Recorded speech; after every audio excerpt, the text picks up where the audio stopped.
This is Lyoto Machida. You're listening to 5 Round MMA.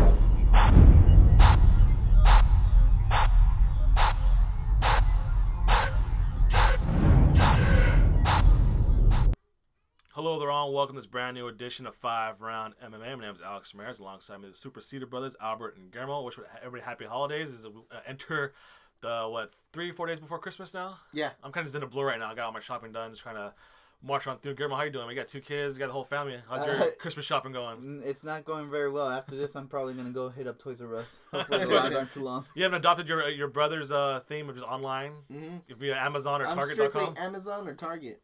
That's the way I roll. If Big Games gives a thumbs up there, I guess. Sometimes I gotta see it physically before I buy it, because especially with toys, you don't really know the value of it until you have it in your hand. Yeah, exactly. And you just have the kung fu action, right? Yeah. Not enough choking parts for kids. Is it gonna break when my kid drops it on the floor? No, exactly. I keep it real. 80% of gifts, people don't really put too much value into them. Okay. It's more the fact that they got a gift, and I'm a big believer of that. So I could get you I could get Alex a beautiful paper clip, and I bet you he'll appreciate that. I got him a gift though. Nah. He won't care about the paper clip. I do like paper clips. So today's show is kind of this will be our last show of the year. We're taking next week off for the holidays. So we're going to talk about the best of awards. Well, kind of best of awards, but, fight of the year, biggest disappointment. But before that, I want to thank all of our sponsors, Rocking Green Eco-Friendly Cleaning Products, 5 Rounds Clothing Line, and of course Redemption Martial Arts. You can follow all of them on Twitter and the websites, rockandgreensoap.com, 5rounds.clothing, and redemptionmartialarts.com. So I want to start today's show with the UFC lawsuit. You want to start off with the lawsuit? That's how you want to start off this. Want to end the year with the lawsuit? It's going to start off big. So we learned last week that notable former UFC fighters and notable, current UFC fighters filed a lawsuit against the UFC and Zuffa, claiming a monopoly on the business, on the business of mixed martial arts, unfair practices. And I was a little disappointed when the fighters came out. The Tuesday press conference. It was John Finch, Nate Quarry, and Kung Lee. I'm all, these aren't the guys who need to be leading the charge. Would you look disappointed when you saw like John Finch was the head of the lawsuit? I just think some fighters are probably scared to put their name onto that because they're still fighting with the UFC. When Kung Lee is like, hey, I'm already have my sights set going to Scott Coker. He already has 2 movies in the can. Yeah. So I think Kung Lee feels safe that he can finally file this lawsuit. Yeah. But from what I heard, managers, fighters are all coming to support it because it's a class action lawsuit, so they all benefit from this suit, not necessarily just the people that have their name on it. So I think they got secret support from big name fighters. Just go ahead and do it, man. Put your neck on the line. I think Kung Lee is heading it just because of 2 reasons. One, I think he's financially stable as far as he doesn't need the UFC. Yeah. He's a brand on his own. I think he already figured that out. And the second thing, I think he's still mad about the whole drug test. Because he at the end it's almost like the Kevin Hart thing where he got mad because he wouldn't tweet out his thing, but he said, "Look, I'm a brand, and I don't want to ruin my brand." So Kung Lee is a brand, and they technically try to discredit his brand by saying he failed drug tests. He cheated, cheated, but when he did it. Yeah. And I mean, that can hurt a person if you're trying to build a brand of yourself. Who knows, we got that, maybe maybe down the line has that future Chuck Norris full body workout training. Exactly. You know what I mean? That can hurt him. Exactly. And that can lose him a couple million just because people would think he's a cheater. So Guillermo, the specifics is, do you think fighters have a chance against this? Yeah, I think they do. I think they have a very good chance. I was reading an article saying that the way the class action lawsuit is and once they start releasing some of the pay, it's going to favor the fighters. I don't know what they're going to win, but that they have a really strong case. And I think Kung Lee overall, he has nothing to lose compared to all these UFC guys, because when I thought about it, I was like, Stephen Bonner, maybe Rich Franklin.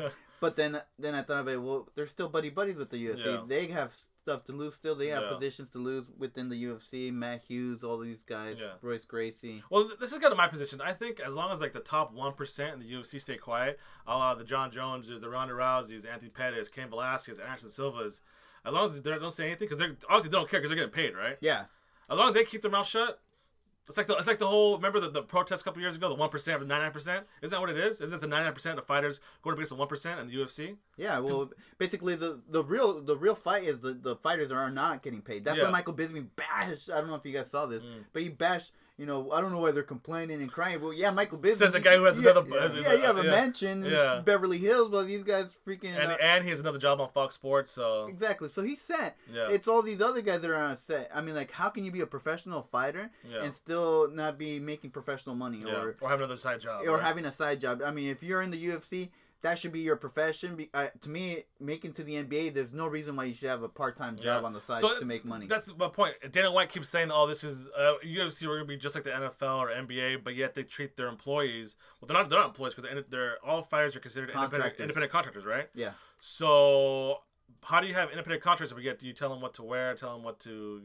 So they're not contractors. So they're employees, right? Well, technically, because you can still have contractors follow certain regulations or rules that you have at your company, but it seems like the UFC is the employer. Yeah, that's what it really comes down to. With the thing with the NFL, the NBA, and MLB, they've created this system where the independent contractor, a lot of the fighters and players, have the rights to go into a bidding war. Yeah, and get they have a word. Yeah, they have a decision. They have a union. Yeah. Which is not what I'm saying. We oppose.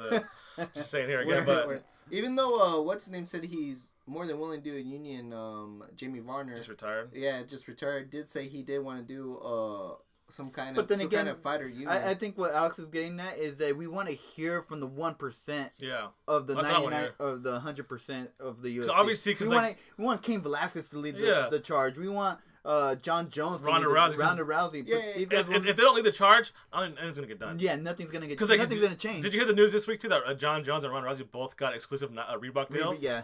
I mean, because of course they're not gonna care what they get on the fair share. I mean, granted they are the best fighters in the world, so they deserve that the top spot. But again, this isn't getting done unless the top tier actually say something else. It's kind of like the whole Michael Sam and gay player thing, right? It's kind of like if Michael Sam is he because is he not good, or is he because he's a gay? It's kind of like, and it's almost like you need somebody. The whole gay thing would be if he's a superstar. Then I think it would make a really big difference if like somebody that the marks of LeBron James or Carl Anthony or like a Tony Romo or Clark Cox, I am a homosexual or I'm gay, and then you see a big uproar. But if it's a guy trying to score to make the team, I don't think people are going to really care that much, right? And then I think a big detail here is the law firm that filed, who's handling the case for Kung Lee and them, currently won against like big companies like Apple. I think they won a case lawsuit against other major corporations that are bigger than Zuffa, and so I think the winning percentage is very high for this law firm. And they've been on a roll, so it's not looking very good for Dana White. It's not really about winning the lawsuit. It's about change.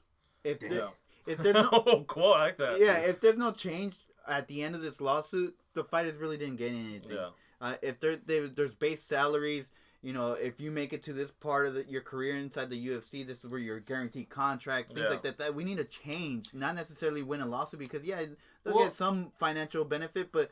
Yeah, we were talking about before we went on air. What about when they retire? Yeah. I mean, open a gym. How many gyms can you have in every corner? Yeah, exactly. So I mean, they're not going to be set unless there's something written in writing saying that the UFC cannot, or the UFC has to give you this certain amount of money or this, and you're kind of taken care of.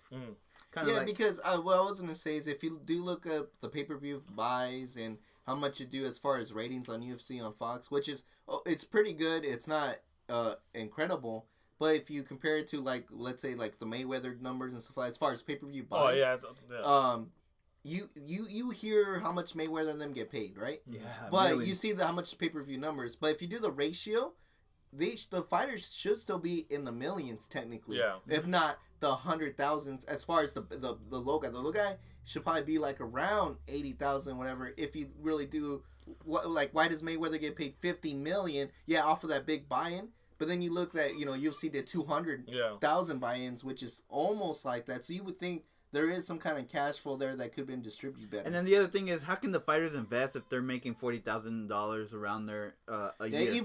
I mean, I can't even do it. And I make somewhere in that one of the fighters, one of the big fighters, Jose Aldo, did make a statement saying that sometimes he feels like he pays to fight. Mm-hmm. And I guess that's the argument here that after they did the investment in themselves to come to these shows, there's not much left over. Like, for example, about the whole Mayweather thing, like for baseball. Like, yeah, you'll have guys like Giancarlo Stanton making $300 million a contract, but then the minimum base salary for I think MLB is like $500,000. Yeah, which is still good. Which is for the utility guys. I think that's why you don't hear that much complaints. Yeah, the other guys are making $200 million or whatever. But they deserve it because they're the best. Yeah, but I'm also making. Yeah, I'm a utility. I know my spot. Yeah, but at least it's comfortable living. I mean, $500,000 to anybody. Yeah, it's very comfortable. You know what's funny? That's the base pay for some of the top fighters in UFC. Let me be the devil's advocate now. Okay. We need that actually. Yeah, we need that. Good point. Let's say you're the UFC, and then now you're paying out all this money. Now I can't function to give you guys a living or to have these events for you guys to make money. And now UFC closes. Now all of a sudden, none of these fighting promotions exist anymore. Now we're back into square one, where it does. There is no mixed martial arts professionally. Which is kind of weird. You guys ever met a billionaire who did the right thing to get to $1 billion? No. Think about it. You know what I mean? It's kind of you don't get to be a billionaire by being a nice guy. And I doubt that Fertitas or Dana White did anything nice to get to the $1 billion mark, right? Exactly. So I just see it now, but hopefully there's a resolve where everybody wins and the fans win, because the old cliche, the fans will win no matter what. But this might get uglier, or it might just disappear right away. If you really want to compare it to the NFL, they can do it. The NBA can do it and win and get money, and MLB can do it. I mean, the UFC wants to be even MLS. I heard a little talk too about that. Yeah, well, MLS is trying to raise their salary cap too. Yeah, but which I'm all for it. They're up and coming. MLS, you can't forget about MLS. So let's switch gears real quick. This past weekend saw UFC Fight Night. Machida versus Dollaway, and also with a big announcement of Rampage Jackson making his return to the UFC. Our Jackson went bananas. Yeah, when he big heard game. Jackson freaked out. So real quick, did you like the signing? I mean, Rampage UFC, is it good? Wasn't he the one that was bashing the UFC for that they weren't paying him and they're not fair with him, and now he comes back because he doesn't like Scott Coker, Bellator. Bellator. He kept saying they didn't honor their contract, and UFC honored their contract, whatever that means. I mean, he did say it's all about the money. Yeah. Is it kind of the UFC saying, "Hey, we need more names to put on the street cards," especially in that light heavyweight division? Yeah. I saw. I follow a Rampage on Instagram. He put a thing to Tito Ortiz. Now you can fight anybody in Bellator. So I mean, okay, so like right off the bat, I mean, in the Rampage in the light heavyweight division, we get Shogun again, rematch for Pride. Phil Davis. It's a name though. Rashad Evans again. I think Rashad take the fight. Rashad's gonna go over to Sharon next. I think you're thinking too big here. Yeah. I really think they're gonna find fighters out there, almost like I don't want to say it, Patrick Cummins, but it's almost a CM Punk scenario where they're gonna fight fighters that want to stand up and fight, that don't really have the best record, and kind of just let them walk out. So they're matchmaking. I really think he's more of a stepping stone, to be honest. No, I don't even think he's gonna be used for that. I can't even think of a heavyweight fighter who needs a stepping stone. Keep in mind what set the ball for Rampage Jackson to leave. What set the ball for him to leave is the fact that they gave him Ryan Bader. And he was very upset that they gave him another wrestler, another boring fighter, and that's what he says. Yeah. Look, you gave me another boring fight because you gave me a wrestler, but you guys gave me a wrestler knowing that wrestlers can probably just take me down and ride me out. Yeah. And so but he's a wrestler himself. No, but what I'm trying to say is, if that's the reason why he left, why would they go back and give him somebody like in that caliber? Yeah. Because if you think about it.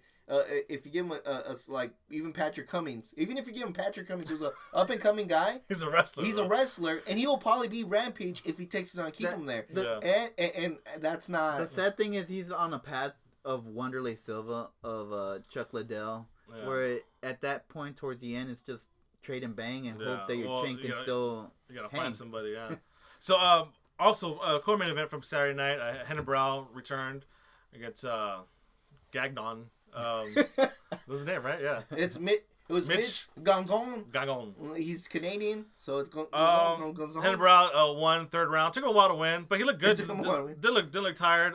Said he wants his belt back. Is this a matter of time before TJ Dillashaw loses, or is it kind of like the JDS thing? Is the formula out on how to beat Hennebrow? I thought Hennebrow looked very rusty. I think Mitch Gagnon was actually giving him the fight. Matter of fact, I think Mitch Gagnon quit on himself. It looked like that. In the first 2 rounds, it felt like Mitch was like, dude, I can do this. Yeah. And then I think he got hit with a couple hard shots. I mean, maybe he got discouraged from not getting the takedown. Yeah. And he kind of quit on himself, I thought. It wasn't more that Hennebrow was that much better. I think Mitch Gannon quit. Yeah. And I hate saying that, but that's how it felt like to me because he came out like guns blazing and he was doing pretty good. Yeah. But Hannibal looked rusty. He didn't look. He looked nervous to me. Sometimes, and he looked very uncomfortable. Well, he wasn't in the Lions Den in Brazil against Hannibal, so yeah, but there's a lot to. I just think the Hannibal of the old wasn't necessarily there, and I still wish there'd be one more fight and give just TJ Dillashaw. I know you guys are gonna make fun of me, but they should give him a sound sow for the time being. Hannibal sound sow? No. No, they got TJ Dillashaw and Dominic Cruz up next. Yeah, come on, bro. Oh, wait. Yeah. Is Dominic Cruz healthy? Yeah, he's healthy. What do you mean healthy? Then they should give a sound cell to Hannibal because I don't think he's there yet. I think he's still 2 fights away. But maybe you wouldn't even want to go that high because you might crush his spirits. All right, so let's you got something to say about Hannibal? I just think the Hannibal title contention that we knew of is no longer there. The Ryu is no longer there. He's human now. Yeah. Well, when he becomes human now, he rises up again. I think that loss with TJ Dillashaw really messed with him. I think so too. Cause I think it's something he never saw before. He didn't expect it coming. Because it's just TJ Dillashaw. I literally murdered the whole alpha male camp. Exactly. Everything was so easy for him, and now it seems like his confidence was shot. Well, it's more artistic character now. All those guys are really bitter of the alpha males, and I never really heard TJ Dillashaw say anything that disrespectful. Same thing with Chad Mendes. Yeah, there's the typical smack talk they do going leading up to a fight, but I don't think they said anything really offensive. But those guys really hate the alpha males, and they make it seem like they said something about their mother or maybe something. Who knows? All right, so let's switch gears now. Let's talk about another former champion getting his way back to a title run, I guess you say. Lyoto Machida had the quickest win of his career with a kick to the ribs, which sounded so nasty. I swore a rib crack. I heard a rib crack. Either CB Dollaway broke his rib or his liver ruptured. But then people forget, and I've been a big advocate of the chi power. Chi? See, other people underestimate that chi. If you look at the Mark Munoz he blocked the physical kick, but he didn't block the chi. And that's crucial right there. Some people can kind of monitor this chi level that Machida throws out there, and some fighters can't. So in February, we got Weidman versus Belfort coming up. Machida said maybe 1 or 2 fights away for another title shot. I think if Belfort wins, it's wide open for Machida. Yeah. He said maybe Luke Rockhold, people saying Jacare. Big question. Can he get another title shot? Yes. Yes? He could if he wins. Okay. Wins out. I just want, because I did want to make a quick point. Machida is my favorite fighter. He's 36 years old, Okay, that's the next question. So that's why I feel like it's not to his advantage to wait out anything. Yeah. I think he needs to keep going back in the... if you're going to go for one last time, you have to go for the Luke Rockhold. I think he said that already. I think they're both like already. Yeah, so for him to pick Luke Rockhold next, Michael Bisping maybe. I think it makes no. I think Luke Rockhold makes perfect sense. Yeah, because that win certifies. Isn't Luke Rockhold in the matchup himself? I don't think so. Luke Rockhold sent out a picture on Instagram of him and Machida facing off. So he's like, I want this. So I guess they want it. So bigger question. I read a lot of articles coming up this week about Machida, and the broadcasters saying that he's basically now cementing his legacy as a Hall of Famer. Guillermo, do you agree with that? Yeah, but my first question is, what qualifies you as a UFC Hall of Famer? That's the real question. Apparently, I don't know, because everybody from Stephen Bonner. I would say this because I don't want to get into the what makes a Hall of Famer, because some of those Hall of Famers I won't even put there. Yeah. But that's my point. Yeah, because there's no. But I would say this: other than Anderson Silva, I haven't seen such spectacular finishes in the octagon than with Machida, and I think that alone puts him in that Hall of Fame category. Because you look at Jose Aldo and Chris Weidman. Jose Aldo hasn't really done those spectacular finish in the UFC. The WEC. While Machida has done spectacular. I mean, these stuff is stuff that I see in Street Fighter, other than Anderson Silva, and you can't say that much about the other fighters. Like let's take Demetrius Johnson, who it's a for sure Hall of Famer because how long he has had the title, how much he's defended, but he's only had maybe a couple spectacular finishes. So this is why I'm gonna be the Rock and Green star of the show. Okay. We're one segment in, but okay. And here's the reason why. You could tell Albert played tennis. The reason you get into the Hall of Fame is consistency. This whole time of Lyoto Machida's fighting career, he's been consistent. He's always been in the top 5 no matter what division. Fought for title 5 times. No matter what, been 5 title bouts, I'm sorry. Yeah, no matter what fight it was a very important fight in his career, whether it's 2 title contention or the other guy going to title contention. It's never been anything less than that. He's no more than one fight away from a title, huh? Exactly. And then let's take example for baseball. You don't go after like a Jason Giambi that goes 50 home runs for 1 year or 2 years. No, you go for the one that's consistent for 20 years in baseball. Oh, that's like Luis Gonzalez. And the Diamondbacks had that one season, 60 home runs one season, and then kind of disappeared. So if you want to go that route, I'll play the devil's advocate, right? All right. Oh, okay. Because listen. Because he's saying that's what it should count on, but then let's look at the actual Hall of Famers, such as like Stephen Bonner. No, but that's my thing. That's my question to he wasn't consistent at all. Yeah. Right. Or Forrest Griffin. The Iceman Chuck Liddell ended up losing 5 straight viciously. That was my point. He was consistent. All you're doing is making me the Rocking Green star of the show. So I think now as these next generation of fighters kind of retire, we'll see the Hall of Fame be more and more prestigious, I think, as you see now. Because now UFC's been, 20 years in, and they're getting out of the Hall of Fame already. It's kind of, calm down. Right now, if you want to give a guy a certificate of appreciation and that's participation, like that's great, thank you. But like as far as like true credentials, true length of career, true what you've done in and out of the octagon, then I think those guys get to come still. So. Well, then I would like to put like let's say like Valerie Silva's not in it yet. Yeah. Right? Should he go in it because of what he's done in Pride? Or what he's done in UFC. Is it UFC Hall of Fame or an MMA Hall of Fame? If you look at because if you not a UFC Hall of Fame. Because if you look at UFC, he didn't do anything. No. My point exactly. MMA Hall of Fame probably, but I think this whole Hall of Fame is a bigger discussion for another time. As for next, I want to talk about the year's best. We'll do real quick best fighter, best fight, biggest disappointment, and Albert will probably say something crazy about 2015, right? Mm-hmm. All right, so stick around, guys. To say the king will rise. Please visit 5roundmma.com on our social media on Twitter, Facebook, and Instagram. 5roundmma.com. All right, welcome back. Thanks for sticking around. This is the last segment for us in 2014. I think we'll go out with a bang. Our year-end best, year-end worst. So let's start with Fight of the Year, guys. I guess, let me read out some contenders. How about that? You got the Hendricks versus Lawler. Both fights were on there. You also had Shogun versus Henderson, that second one. What else you had? Pat Curran, Dan Strauss is a non-UFC title bout that people liked a lot. So on top of your head, what was your guys' favorite? Mine was TJ Dillashaw versus Renan Barão. Mm-hmm. That was number 2. And the reason I say this is not only was it a very big... I mean, I think there's more entertaining fights, but this one was not just entertaining, but just because of the outcome. I mean, like, it was something that wasn't even, like, fathomed. That Rocky actually happened. Yeah, that would have happened, and I think that added to the extra excitement. That it was just too much. That it just had to been the fight of the year. Before that fight, did we have a whole segment on why Dillashaw won in 6 Yeah, exactly. So that's why proves how much we know on this show. It was the perfect storm, and it's hard to replicate stuff like that. Yeah. So it has to be the fight of the year. For me. Graham, what about you? Some of your favorites. What do you like? Well, here's the thing. 2013, I remember a couple fights where I'm like jumping off my seat. Yeah. I'm nervous. My palms are sweaty because Cain Velasquez fighting Junior Dos Santos or. Gilbert Melendez versus Diego Sanchez. Exactly, or Machida versus John Bone Jones. I mean, my hands were sweating.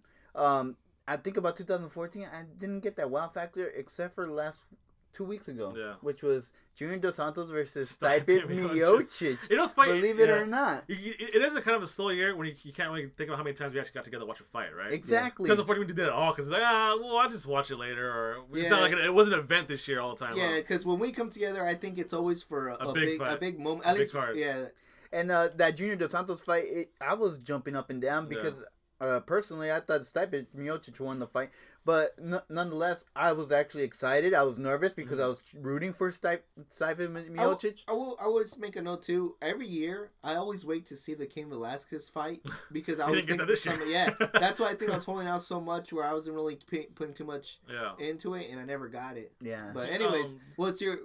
But then my number 2 was TJ Dillashaw versus Renan Barão. I've never been impressed by somebody that had zero chance to win that fight, that everybody blew him off. Yeah. And TJ Dillashaw was that underdog story. I would have bet in Vegas. That was one. Also, the Machida versus Wyman fight. I think you want to be that too. That was a good fight. I thought that's probably my number 3. Full round, a different story.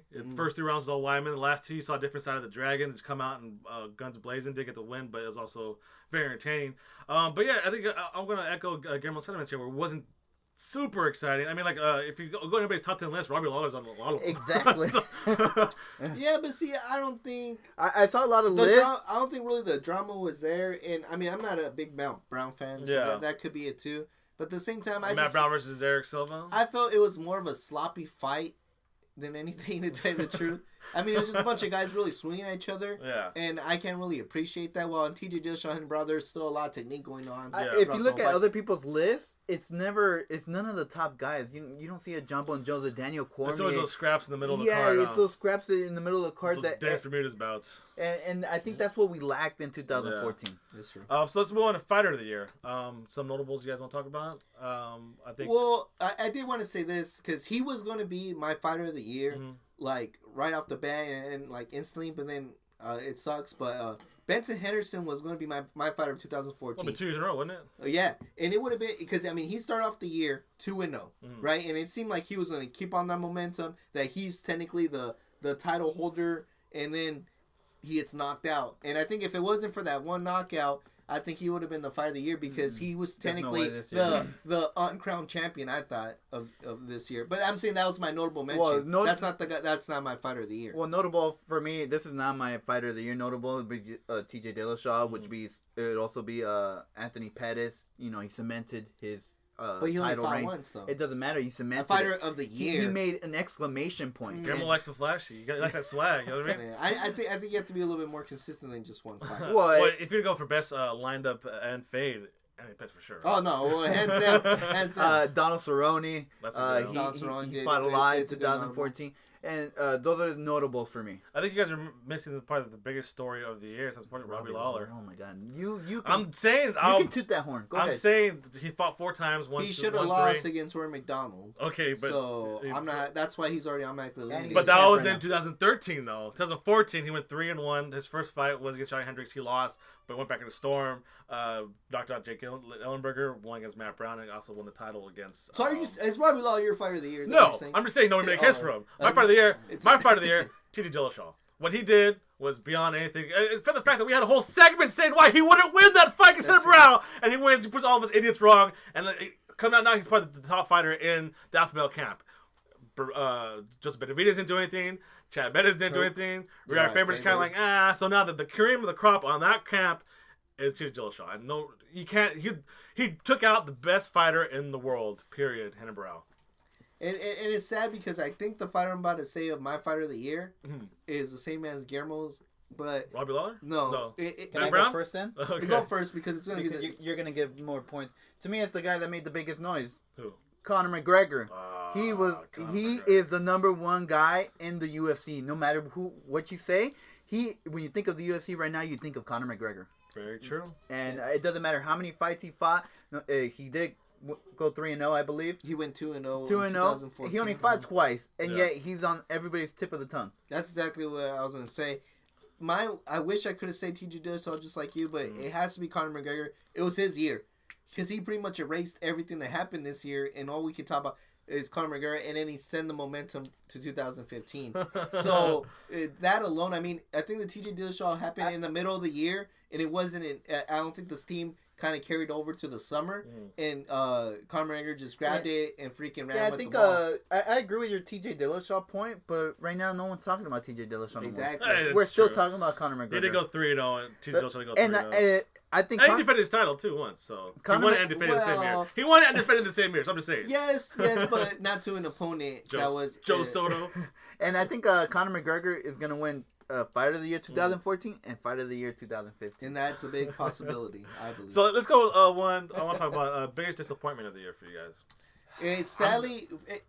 We're kind of all thinking it. It's funny because we're all thinking it. You want to say it because I think it's the same it's fighter. My favorite fighter. Cain Velasquez. Cain Velasquez. And honestly, it's all Cain Velasquez, UFC 180, and the entire UFC. He doesn't deserve to be here, but he didn't fight for me. Yeah, exactly.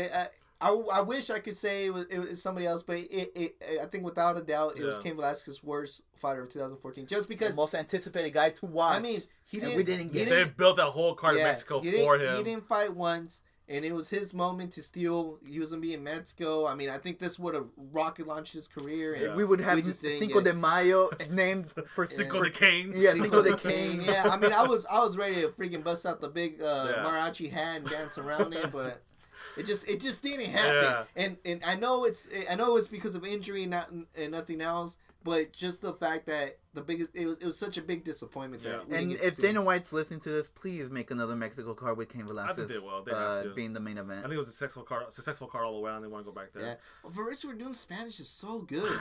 It's so good. That's why I took out of the whole thing that Verissa doing speaks some good Maybe Spanish. she learned some Portuguese. How about that? Also, for me, disappointing was also the all the canceled fights and the rearranging of the stuff. I mean, it's happening a lot more. I understand why, but it's kind of come on. Dana White can say all he wants, but it was such a big effect that their marketing for this new year is the time is now. Yeah. And he can say whatever he wants, but because all those cards fell through, he feels like he needs to step it up and do this. And it's only a result because of how bad 2014 was as far as fights 6 months from now. Exactly. Also, kind of we see Benson Henderson kind of big disappointment about Michael Chandler 0-2. Kind of then that star. He's off the wagon. He doesn't even remember.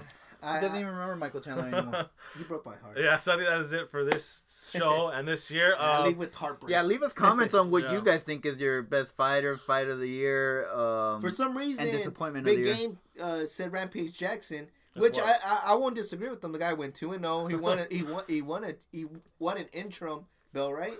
I don't know. No, it wasn't an interim. Because he fought King Mo. King Mo doesn't win any titles anywhere. So I want to thank you guys all for this awesome year. The groups, I think we're getting stronger, getting better. I want to thank you to all of our sponsors. Once again, we're on the table. Rockin' Green Eco-Friendly Products, who's also responsible for each and every show. Rockin' Green Star of the Show. So Big Game, I need you to help us out and pick us who's today's Rockin' Green Super Clean Star of the Show. I'm thinking Alex Ramirez. All right. Oh, wow. It wasn't me. Closing out the year with a bang. Rockin' Green Eco-Friendly Cleaner Products. You can follow them on Twitter at Rockin' Green Soap, and please shop at rockandgreensoap.com. And also a big, huge thank you to our new clothing sponsor, 5 Rounds Clothing Line, makers of high-quality MMA clothes and accessories. Go shop 5rounds.clothing. Also, they have awesome deals, and follow them on Twitter at 5roundswear. And a big, huge thank you to the RMA Foundation, a nonprofit organization committed to anti-bullying awareness. Please visit redemptionmartialarts.com to see how you can join the movement to stop bullying, and follow them on Twitter at redemption_MA. You guys have Christmas wishes this year? Christmas wish for next year, 2015? What do you guys want to see? Well, I got my Christmas gift early, which was a Machida win. Okay. And that's why I ask for every year is another Machida win. Got Christmas wishes for this year, next year? MMA? I got 3. What? Conor McGregor. Cain Velasquez, at least fighting. And Roy McDonald. How do you know? The king rises. He will rise in 2015. I have seen it. All right, thank you all for listening and commenting who liked our photos this year. All for your support. 2015 will only get bigger and better. So, Albert, take us away. I'd like to just thank everybody that has listened to us. Arousal Records for being a big part of this podcast this whole year. Mm-hmm. Our engineer over there, Big Game. And I like to say Finn Balor will be the man of 2015. For wrestling, right? For professional wrestling? No. For entertainment. NXT? He's going to blow up in 2015. Mark my word. Dolph Ziggler for me. Dolph Ziggler? Oh, wow. Really, bro? Please, just close it off. For one last time. Close it off. Cream of the crop.